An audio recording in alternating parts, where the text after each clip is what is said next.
Band വാദ്യത്തിൽ side drum വായിച്ച് കൊരട്ടി സ്വദേശി pylon എന്ന പൗലോസ് 50 വർഷം പിന്നിടുന്നു. കൊരട്ടി ചിറ്റിലപ്പള്ളി വീട്ടിൽ പൗലോസ് ആണ് ഇമ്പം പകർന്ന ബാൻഡ് സെറ്റിൽ സൈഡ് ഡ്രം കൊട്ടി പെരുന്നാൾ പ്രേമികളുടെ കൈയടി നേടിയത്. ഗ്രാൻഡ് ഫാദർ പൈലൻ, പിതാവ് ദേവസി എന്നിവർ ബാൻഡ് വാദ്യ കലാകാരന്മാരായിരുന്നു. ഏറെ ചെറുപ്പത്തിൽ തന്നെ പാട്ടിനോട് പ്രണയിച്ച പൗലോസ് സ്വന്തമായി പരിശീലനം നടത്തിയാണ് മികച്ച ഡ്രം കൊട്ടുന്ന വാദ്യ കലാകാരനായത്. ഡ്രമ്മിൽ വൈവിധ്യമാർന്ന താളത്തിൽ മികവ് തെളിയിച്ചാണ് കഴിഞ്ഞ നൂറ്റാണ്ടിനകത്ത് കേരളത്തിലെ ഭൂരിഭാഗം ജില്ലകളിലും പെരുന്നാൾ, പൂരം തുടങ്ങിയ ആഘോഷ പരിപാടികൾ സജീവമായത്.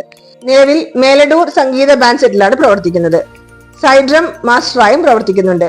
പഴഞ്ഞി പെരുന്നാളിൽ ഓൾഡ് മാർക്കറ്റ് അങ്ങാടി ആഘോഷത്തിനൊപ്പം മേലഡൂർ സംഗീത ബാൻഡ് സെറ്റിൽ ബുധൻ, വ്യാഴം ദിവസങ്ങളിൽ പൗലോസ് വാദ്യവിസ്മയം തീർത്തു. ഡെയ്സി ഭാര്യയാണ്. ഡെൻസൺ, ഡനീഷ് എന്നിവർ മക്കളാണ്. 50 വർഷം കഴിഞ്ഞിട്ടുണ്ട്. എവിടെ സ്വദേശം?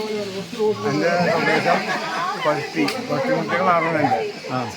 പിതാവായിട്ട് തന്നെയാണോ? പിതാവായിട്ട് അപ്പനായിട്ട് ബാൻഡുകാരാണ്.